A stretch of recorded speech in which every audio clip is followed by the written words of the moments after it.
Hi everybody, Nick Coleus, an editor for Bodybuilding.com here. No video today, alas, because our guest is over Skype and I didn't think anybody really wanted to be watching me sit here, stroke my chin, and stare at the screen.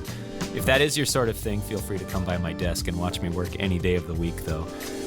Today is part podcast, part intervention. Essentially, we're here to talk about your squat, Mr. or Mrs. Bro. And let's face it, your squat, it's ugly. The depth, your back, your ankles, your knees, it's all bad news. And to be clear, it's not all your fault. You were told you needed to back squat and squat heavy in order to consider yourself a lifter, period. You were told that glutes are the new pecs and that heavy back squats are the only way to build them. It's the king of lifts, right? And if you don't do it, then you aren't even the king of your own body. And, this isn't totally wrong. Squats are great, and they'll get you strong and add muscle. And we have many, many articles on Bodybuilding.com explaining the importance of the squat movement pattern.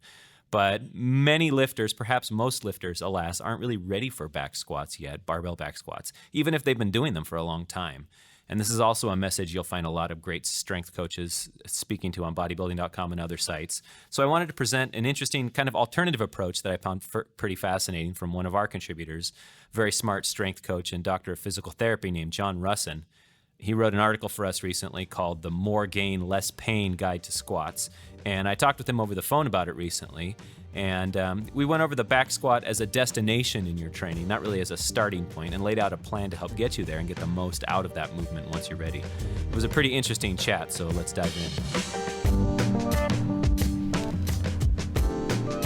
in. John Rusin, welcome to the Bodybuilding.com podcast.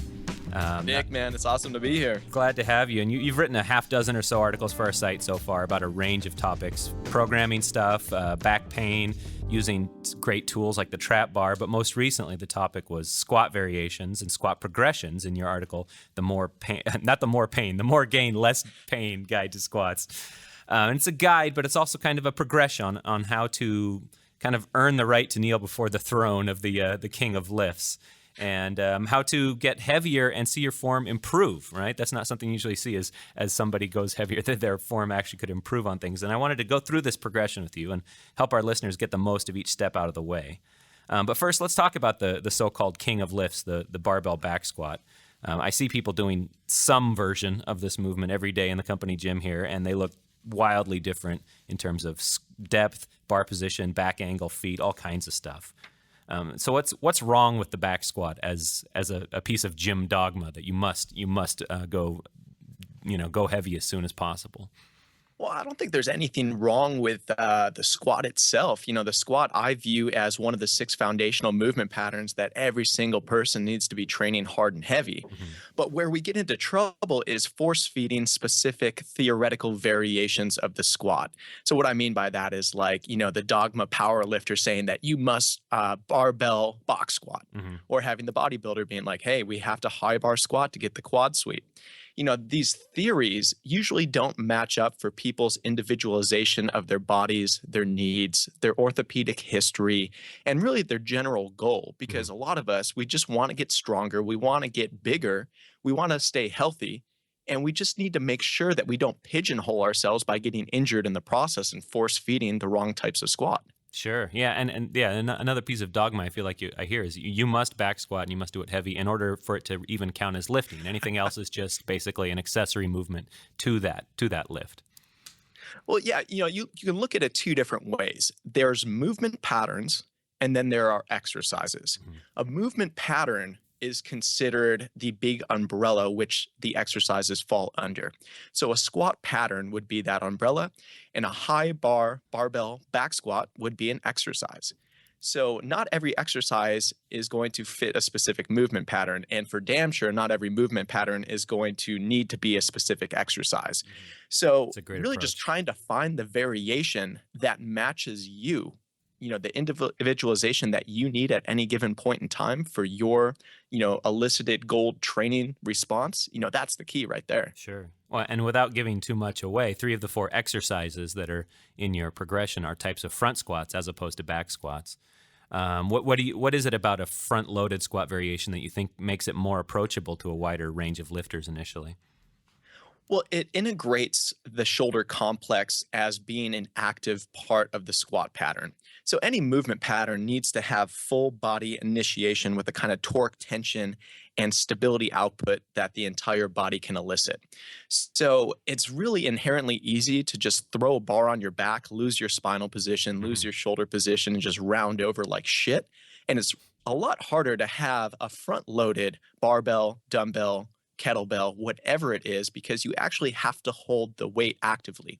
And that keeps you from really just falling over, falling forward, and like getting into some poor squatting mechanics right off the bat. Mhm. So many times we start with either a body weight or an anteriorly loaded squat variation to learn what it is to stay tight and have tension and torque output throughout the shoulders that leads into something called the irradiation effect of tension coming up and through the chain, trying to keep a stronger core position. And that's really, one of the biggest common pitfalls that we see is just people losing core tension and stability and really falling into poor positions at the spine. Right, and as anybody who's ever tried to do heavy front squats knows, there's no escaping the tension. It's like the weight almost, yeah, it forces you into good position as opposed to pulling you out of it. Absolutely. You look at like the anti positions of the core. You can have anti rotation, you can have anti flexion and extension and side bending. Depending how you anteriorly load that, you are going to be challenged in a position to maintain the position. And if you can't, it becomes a self limiting exercise because guess what? The weight's going to fall right in front of you onto the ground. Right.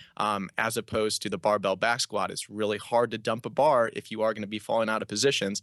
And instead, it's going to turn into some ugly compensation patterns and grinding out some nasty looking reps. Right, heels in the air, back forward, just everything bad. Right. So let's dig into this progression. It starts with the goblet squat.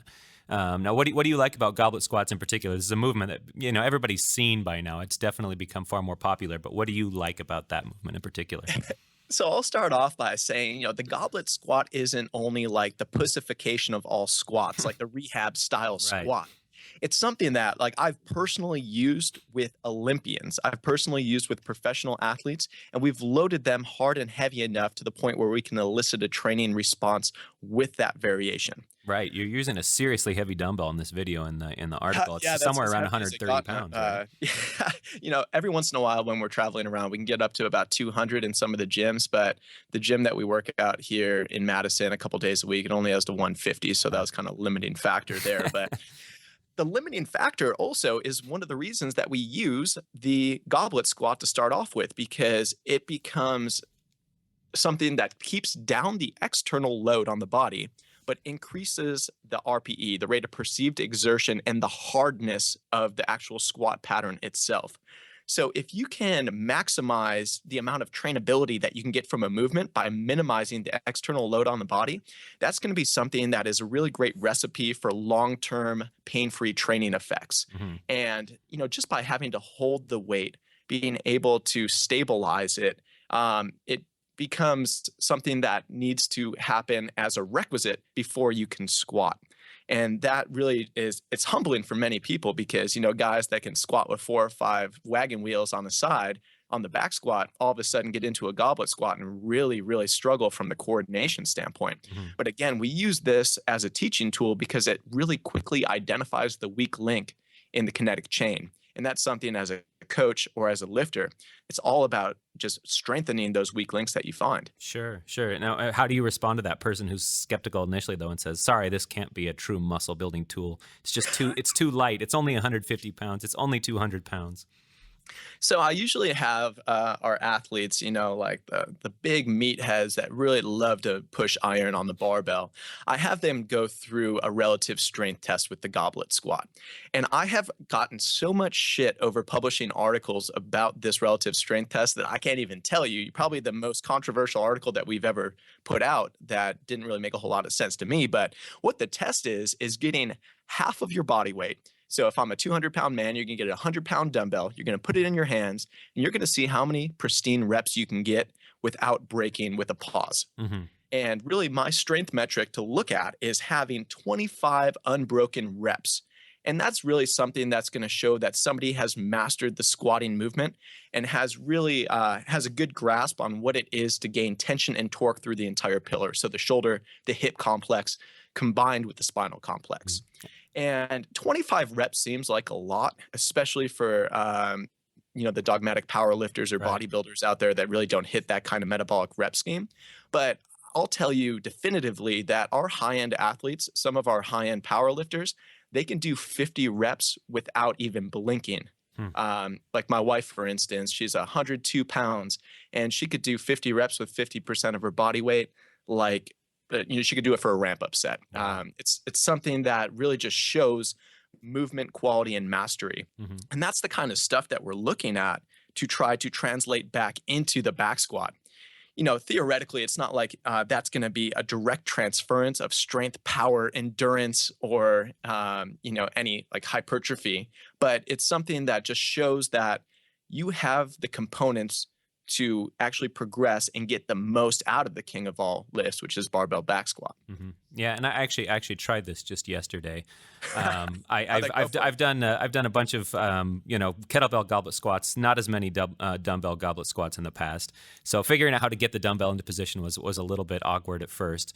And I think up around 15, 17 reps, it was just the pump kind of won. It's just my motivation waned. I think I could have maybe kept going to 25, but I just sort of stopped seeing the point in my quads anyway.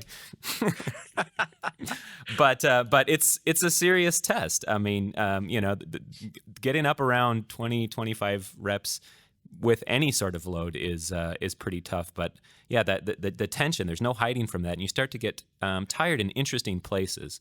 The upper back in particular, like I definitely feel it in my upper back today, but not in a bad way. It's like the things got woken up there, and I feel like like I did some yoga or something where it actually opened up my thoracic spine fairly significantly by the end of that.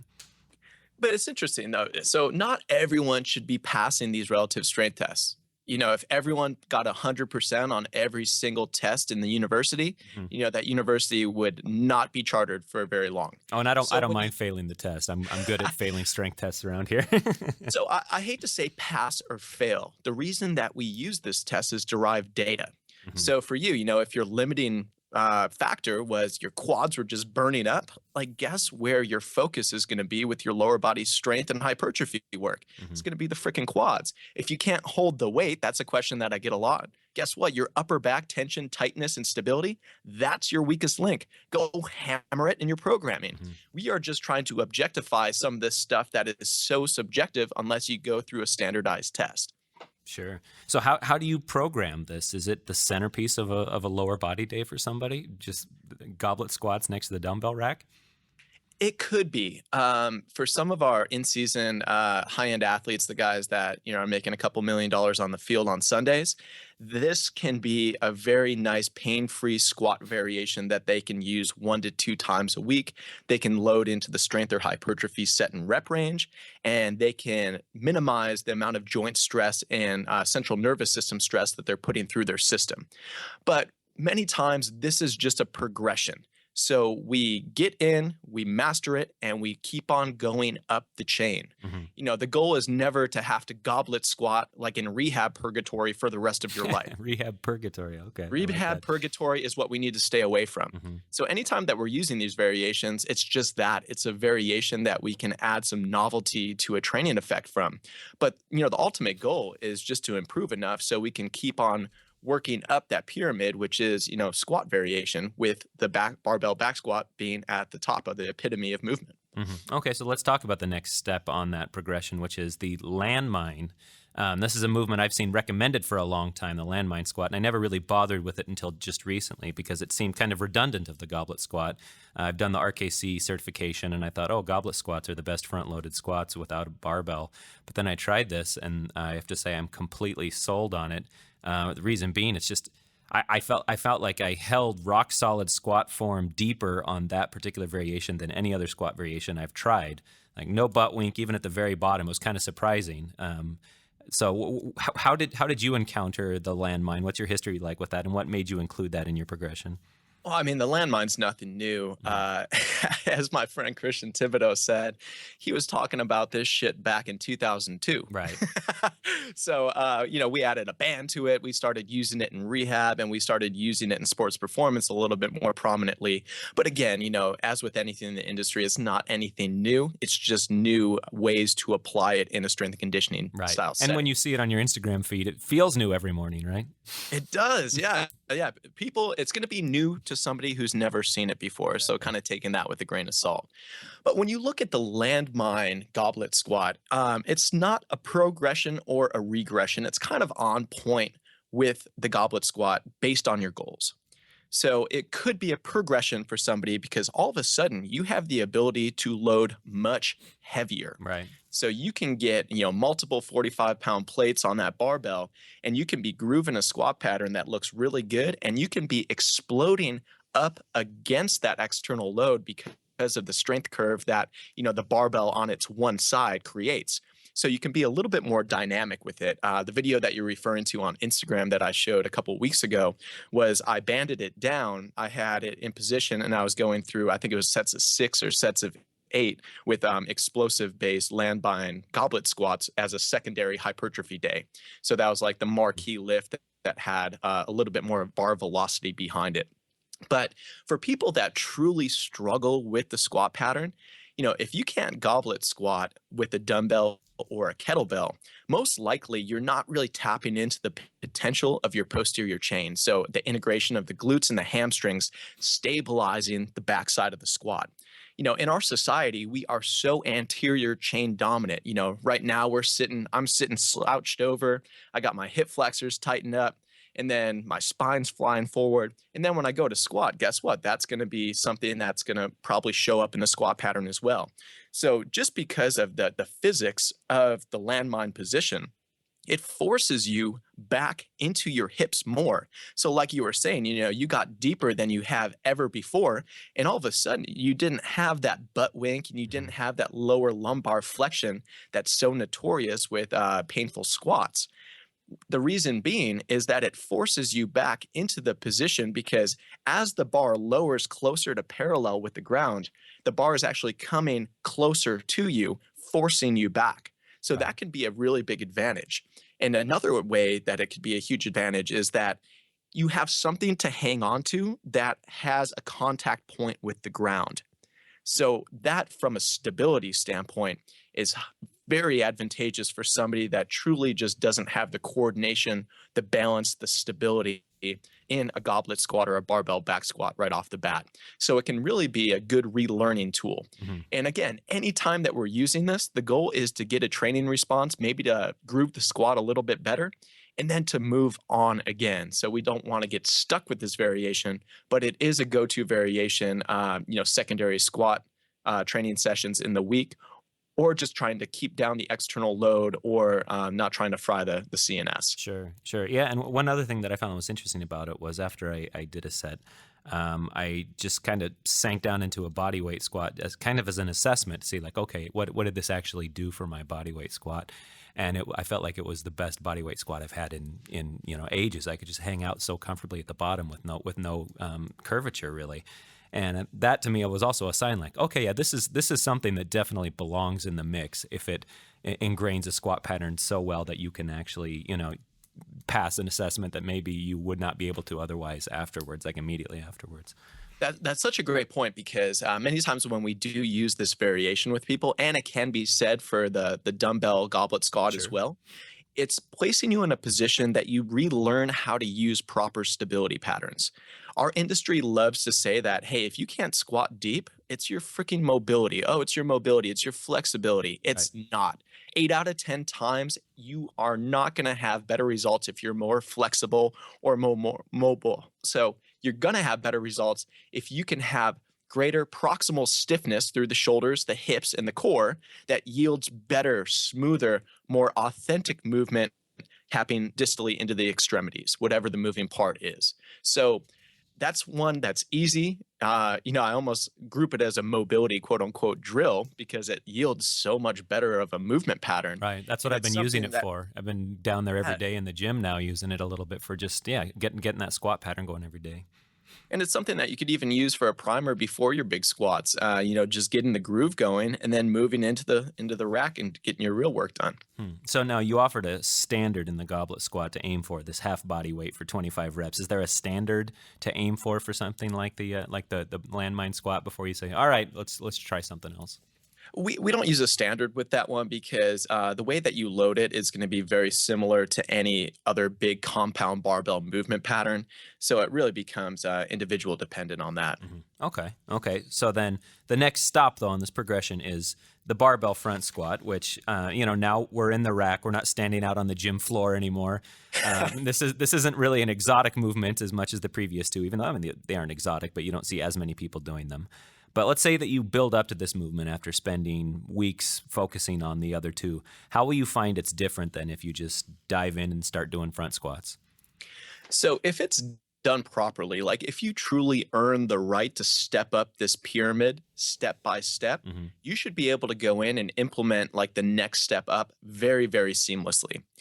So just like right off the bat, if you're having huge amounts of trouble as soon as you get into like a front rack position, most likely it's actually the positioning of the barbell that's giving you the trouble. It's not the movement pattern itself. It's not the exercise itself. And, something I touched upon in the article was many people just don't have the shoulder and upper back stiffness capabilities of holding a bar, in a front rack position that's essentially in your fingertips while it sits on the front side of your shoulders and your clavicle. And that's okay because unless you're going to the freaking CrossFit games and you're going to be competing on ESPN, nobody gives a shit if you can front rack a barbell. We're looking at eliciting a training response. We're trying to get bigger, faster, stronger, more resilient to injury. And if you have to use straps in the variation that I showed, like so be it. That's a variation that I've personally used for the last 12 years with very, very good success.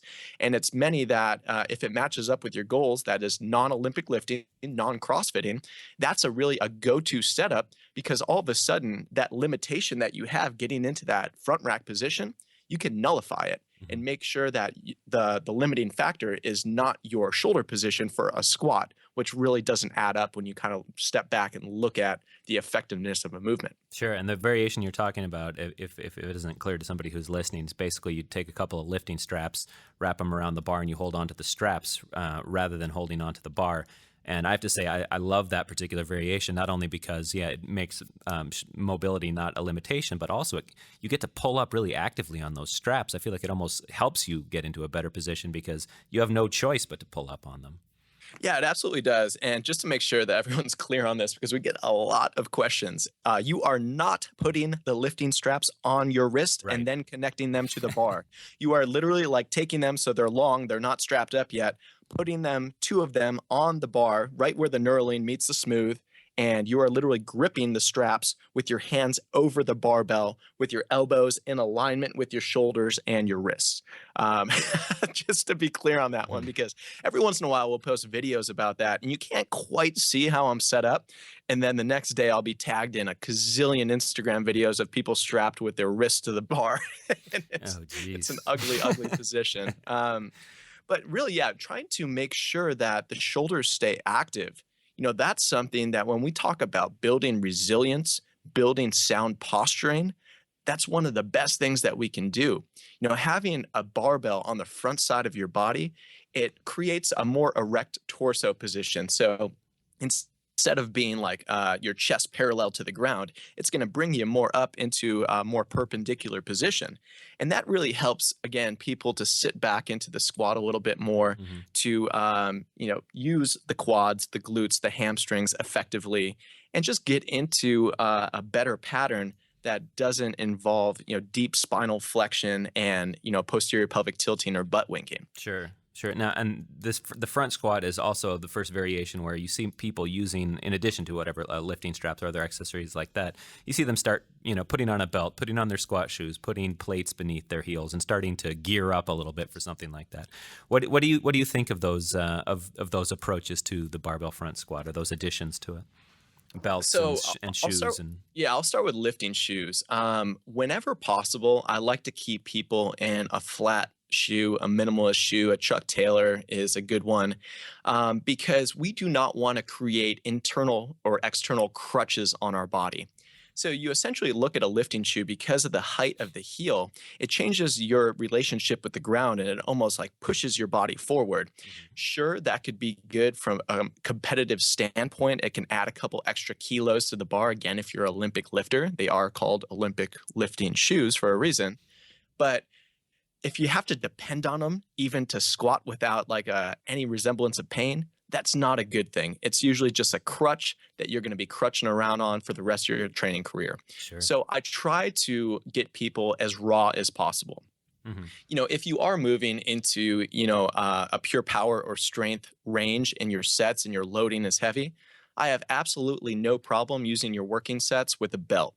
That is totally cool because that becomes an enhancement of the squat. You can move more load because your bracing strategies are enhanced by using that tool. And then the other slippery slope is going to be using wraps. For the general fitness public, you need to make sure that your risk reward always matches up with every single exercise that you do. So, is wrapping your knees like you're about to go squat 1,000 pounds at the Arnold your goal? Or is it just to, elicit X, Y, or Z response to make your life better? So trying to minimize the amount of, external crutches that you have is really big. But, I guess the lifting belt is a question that I get all the time too, because every video that we post, every article that I post that I have a belt on, if I'm doing a 1 to 6 RM on a working set, I always get the question like, will that detrain your abs? Will your abs like stop working? Not if you do it correctly. If you're strapping on the belt in hopes that, 5 herniated discs aren't going to happen and you have no resemblance of core stiffness without the belt, that's not a good thing. But if you're a seasoned lifter, you know how to squat, you know what proper tension and stability feels like because you probably should have earned the right to do it with the goblet squat variation, then you use the belt to just get a little bit more out of your sets, and that's totally fine. Okay, so what about this person who puts the belt on in the locker room, doesn't take it off until?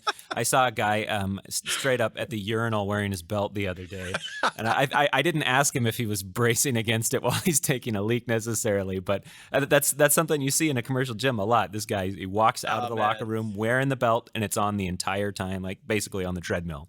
Yeah, so I tried to limit it to working sets of squat and hip hinge patterns. So AKA any squat variation that you're doing heavy or any deadlift variation that you're doing heavy.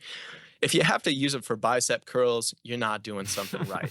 If you're on the lat pull down, just flailing around with your belt on, that's not exactly what we're going for. What if your belt looks really cool though? It has your name on it. Cool. I mean, it's part of the meathead wardrobe, right? Like you got your cutoffs, your Zubaz, and then the freaking belt over it. Yeah, don't be that guy. Okay, do not be that guy, people. Do you have a standard that you like to aim for the front squat? Like, all right, you need to hit body weight for 10 or body weight and a half for 10. It depends how we load it. It's not as strict as some of those relative strength tests that we do with the goblet squat because it's something that we do use as like an indicator lift for strength, power, hypertrophy. It's something that we want to see some serious progression on in terms of your strength and your performance on that lift. And this alone can be a terminal squat lift if it matches up with your goals and your body type. So for some people, they're just not going to tolerate the barbell back squat well. And guess what? They don't have to. They can get a great training response through the entire body with the front squat. So all of a sudden, this becomes our marquee lift. And this is something that from a long-term progression standpoint, we want to be making steps forward little by little in every single training block that you're doing. Yeah, we had a big program come out a couple of years ago with one of our big famous athletes, and it was the marquee lift. It was front squats. There was maybe 1.5 rep front squats, and I remember there were some comments where people were saying this is not bodybuilding. This is CrossFit. You guys are training like phony athletes doing all these front squats instead of back squats now. But I hear an increasing number of people saying that these days. The front squat is it's a better place to stop for a lot of people, especially if they're going to go do back squats. They do find themselves dependent on I need lifting shoes in order to get any real depth or any good form on the back squat. Yeah. If it matches up with your goals, any squat variation can do the job. it's usually not the theoretical thing that you're reading all the articles about that is going to work for you. It's the thing that when you get in and you actually test it out yourself, a subject line of n equals 1, it feels the best. You're able to train it. You're able to elicit a mind-muscle connection. That's the kind of stuff that you want to stick with. And it doesn't matter what everything else says. If you can identify that this is your go-to, so be it, because your goals are going to be highly, highly more yielded with that kind of approach. Now, one thing people do like about back squats, though, is that you can put it on your back and you can do a really high rep set, that 20 rep sets and all those famous bodybuilding protocols. Do you find that the barbell front squat lends itself to that, or is the tension just so extreme that up around 15, 20 reps, it's just no good anymore? So people curse out my name that train with me on my functional hypertrophy training program, because in one of the first phases, we have the secondary lower body hypertrophy day. The marquee lift is 5 sets of 12 front squat. And that doesn't look like much on paper. But then when you get through that second set, you're like, holy fuck. It's a whole body response because of what we were talking about before.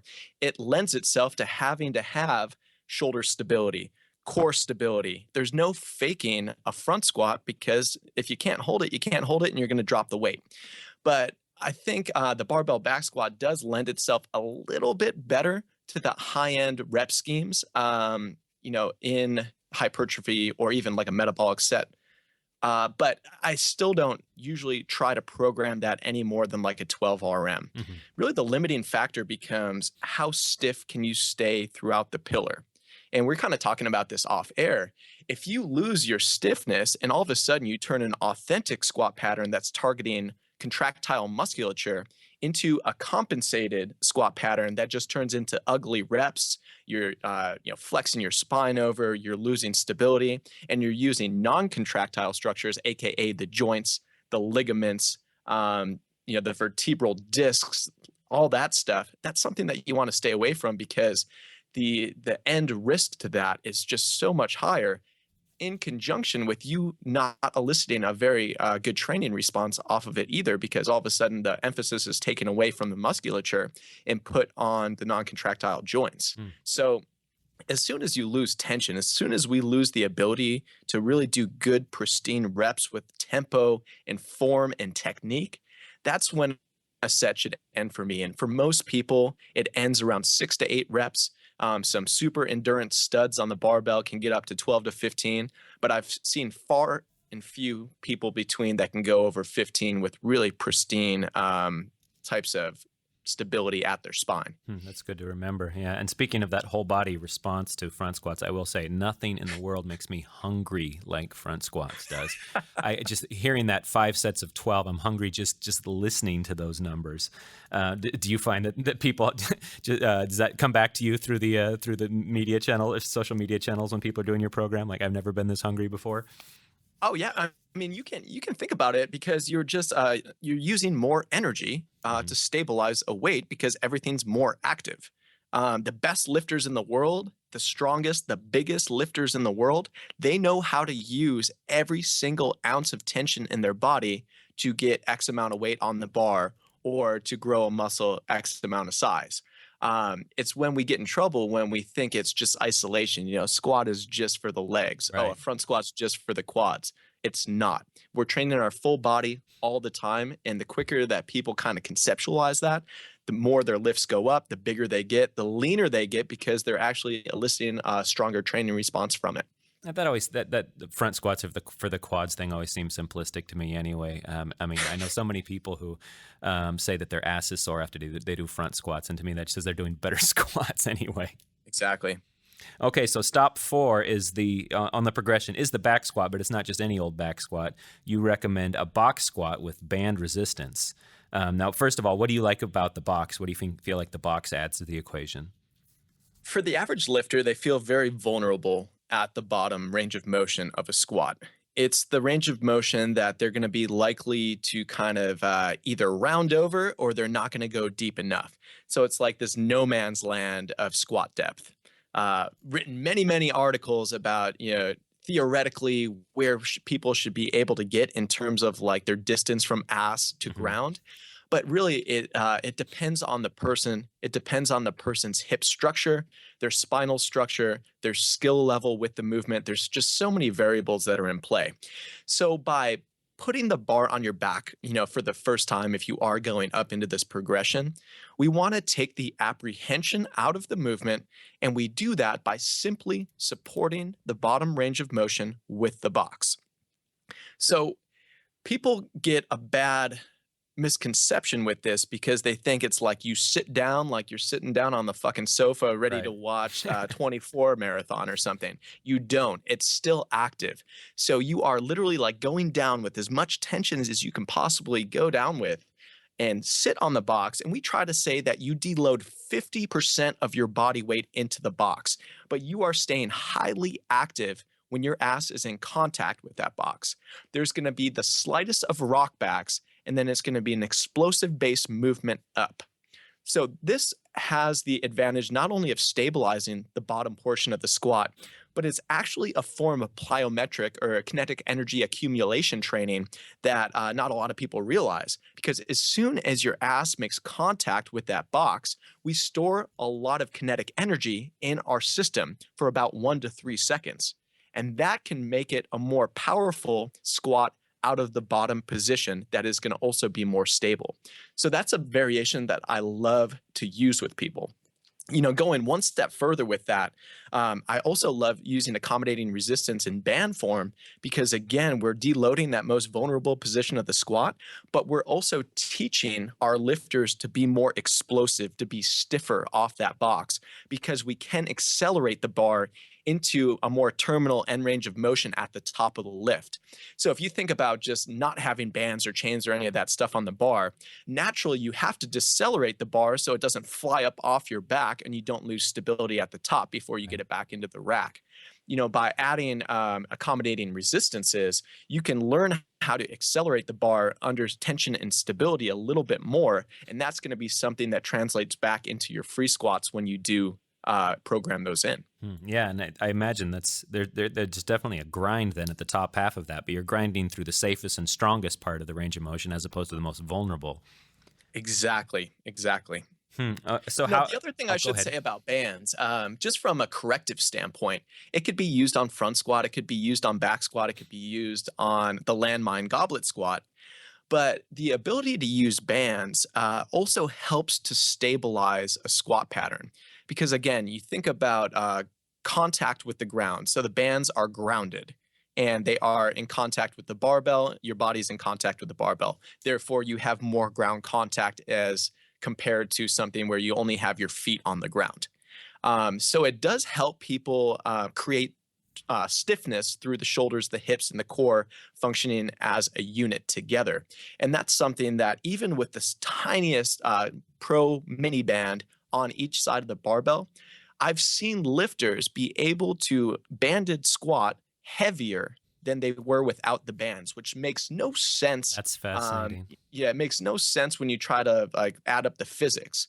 But when you add up the neurology of being stiffer and having a smoother, more explosive squat, it makes perfect sense. So even the tiniest of bands can do really, really well for cleaning up movement patterns. So this isn't something that's just for power lifters then. I see somebody saying, oh God, I'd be so self-conscious putting these on the bar, acting like a badass in the gym, when normally it's just this guy who's the power lifter in the gym who would be attaching bands to the bar.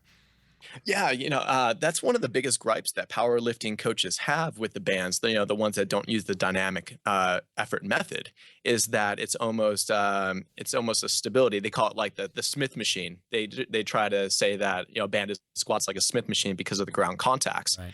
But I think if you do it the right way, it's just getting that stimulus so your system feels how it's supposed to feel when you're doing a movement pattern, and then you can go again and translate that into whatever you want to do with your lifts. No, I noticed in the video that you have a step and then a few plates stacked up on top of the step. How do you go about finding your ideal box height? This is an easy one. So whatever depth you can get to with a neutral-ish spinal position. So I say neutral-ish because you're not going to have always the most pristine straight spine where there's absolutely no movement happening from it. We're not after perfection here. We're after good enough. If you fall away from good enough and it turns into pure shit, that's when we get in trouble with chronic or traumatic based injuries.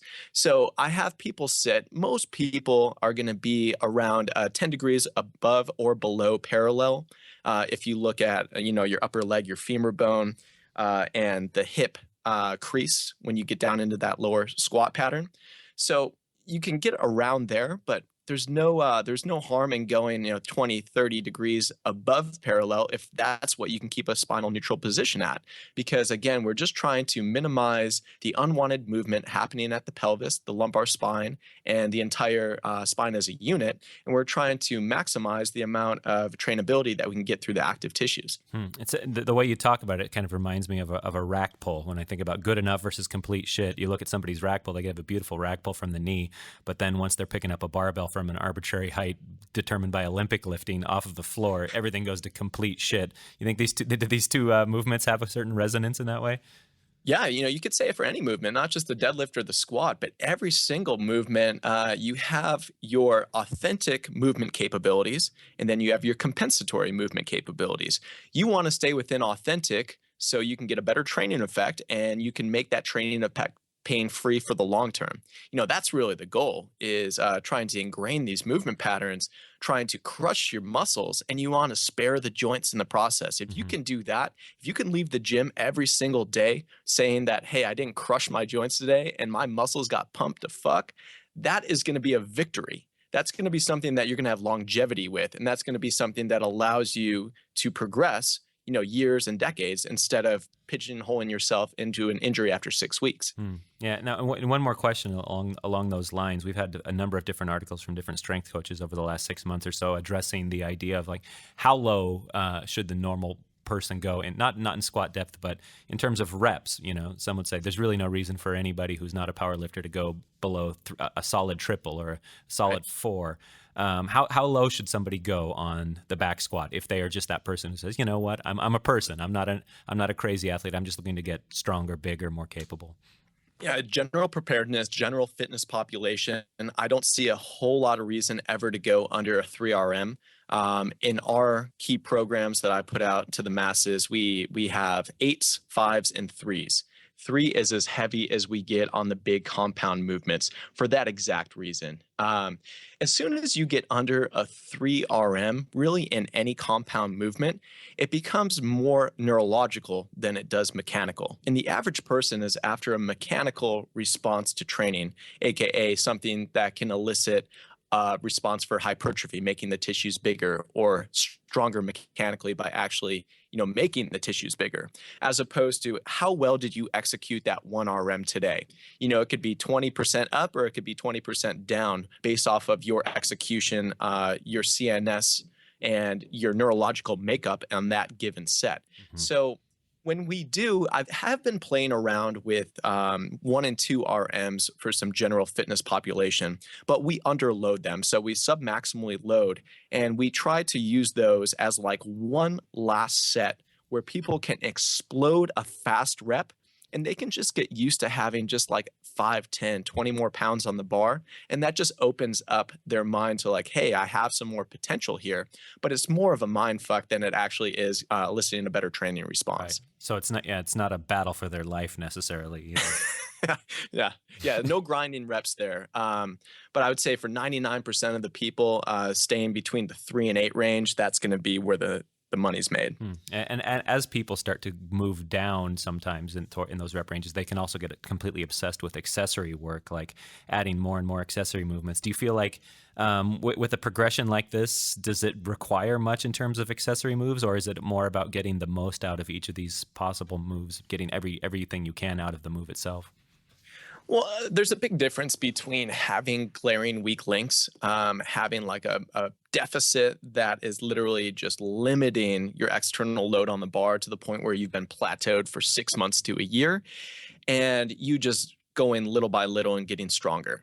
If you have these glaring red flags, that's a reason for accessory work. But many times I see for general fitness population, it's not the red flags that are like, hey man, like this 1 to 2 inch portion of your squat is super weak there. Like we need a glute ham raise to fix that. Right. It's more so of just fixing the movement patterns itself. People have low-hanging fruit out there that they're just not picking in terms of just fixing movement, just making the movement pattern better. I have this conversation all the time with my colleagues, is that we spend decades trying to squat perfectly, and it's always the ongoing chase. So for somebody with general fitness goals, it's going to be a very low-hanging fruit that if you can even just make 1 or 2 smart adjustments to your movement patterns, it's going to just give you so much more of a benefit from your training, because again, you're going to maximize the trainability of the movements, and you're going to minimize the stuff that's probably flaring you up and leaving you with chronic aches and pains. That's great perspective to end on. I feel like thanks for talking with us, and tell us where we can find you online. And also, you said that these are in a program that you sell through your website, right? These particular movements? Yeah, absolutely. You guys can find me at drjohnrusin.com, drjohnrusin.com.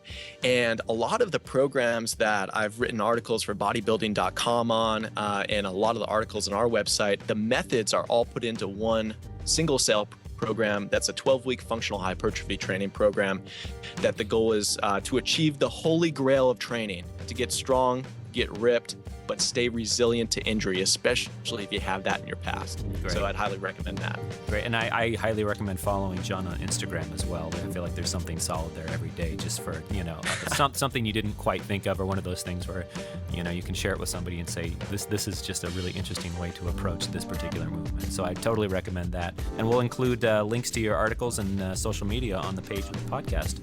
So John Rusin, thanks for talking with us very much. Oh, thank you so much.